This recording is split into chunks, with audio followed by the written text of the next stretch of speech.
안녕하세요. 엉클리입니다. 구체적으로 테마별 밈코인 종목과 고르는 팁을 말씀드려야 되는데요. 그 전에 돈을 지키는 게 더 중요하기 때문에 밈코인 거래에 앞서 주의할 점 먼저 짚어볼게요. 1번, 폰에 저장된 신분증, 니모닉 캡처를 반드시 지우자. 저희 요새 다양한 사이트 가입할 때 필요해서 신분증을 사진 찍어두는 경우가 있죠. 되게 위험해요. 우리의 사진 폴더가 안전하다는 보장이 전혀 없어요. 특히 여권 사진으로는 해외 거래소 계정 접근이 가능해지기 때문에 반드시 지워주시고요. 그리고 니모닉이라고 하면 월렛 만들 때 생성되는 이런 문자열이죠. 생각보다 귀찮다고 그냥 캡처하거나 메모장에 복사, 붙여넣기 해두신 분들을 많이 봤어요. 그냥 내 돈 가져가라고 집 앞에 던져둔 거랑 다를 게 없어요. 지갑 해킹당한 10명 중 9명이 위 케이스거든요. 만약 이미 이렇게 전자기기상의 흔적을 남기고 지갑을 만들어 버렸다 하시면 그 지갑 버리고 새로 만드시는 걸 추천드릴게요. 좀 귀찮아도 코인을 옮기면 되니까 새로 만드세요.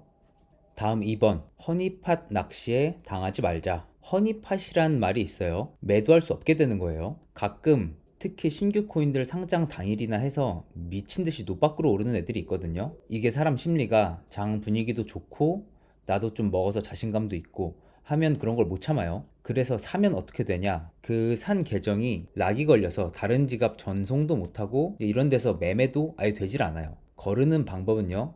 원론적으로는 이렇게 이더스캔 가서 토큰 계약 코드를 일일이 까보시면 돼요. 그런데 개발자도 아니고 바쁜 일반인이 어떻게 이런 것까지 찾아보겠어요? 그럼 어떻게 거르는지 쉽게 알려드려 볼게요. 제일 손쉬운 방법은 다시 덱스 스크리너 가셔가지고 밑에 고 세큐리티 여기 가면 밑에 허니팟 있죠? 초록색 체크 표시 떠 있으면 문제 없다는 거예요. 추가 팁도 드릴게요. 상장된 지 한 달 이상 된 토큰만 사세요.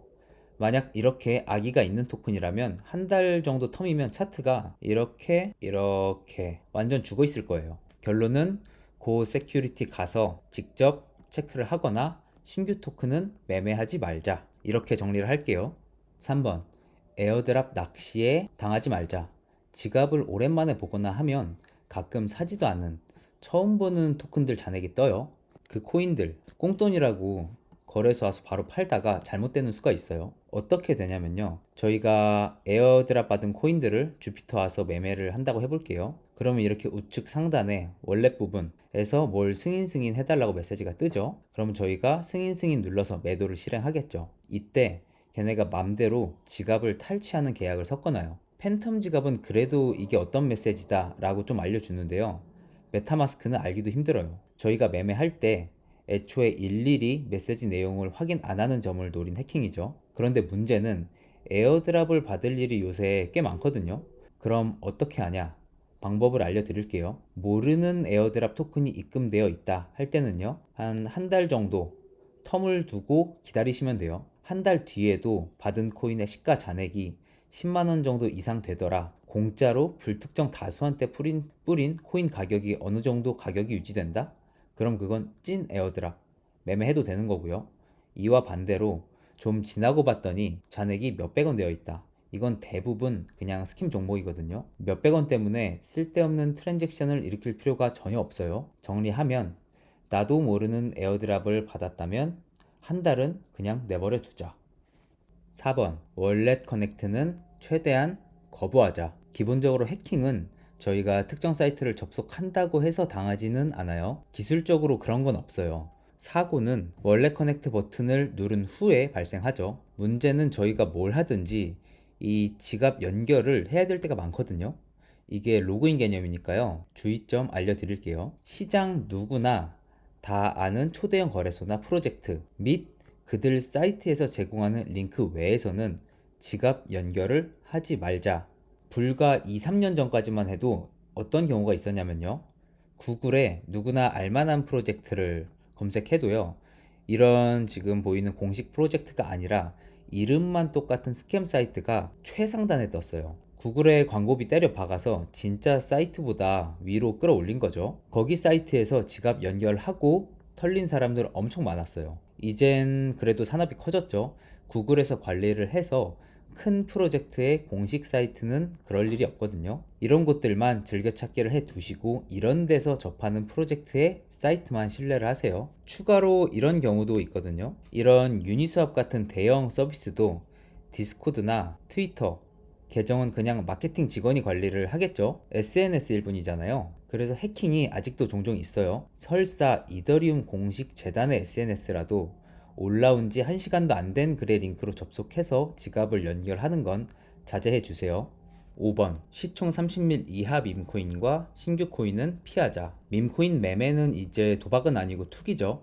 더 센 한 방을 노리고 노리다 보면 결국에 이렇게 더 작은 시총, 더 따끈따끈한 신규 코인들에 눈이 갈 수밖에 없거든요. 하지만 밈코인이 정말 엄청난 기회의 투자처인 만큼 그만큼 리스크도 큰 걸 인지해야죠. 시총이 30밀 이하, 300억 원대 이하 밈코인하고 특히 솔라나, 신규 밈코인은 절대 건드리지 마세요. 지뢰가 너무 많아요. 고르는 눈이 생길 때까지 참아주시고요.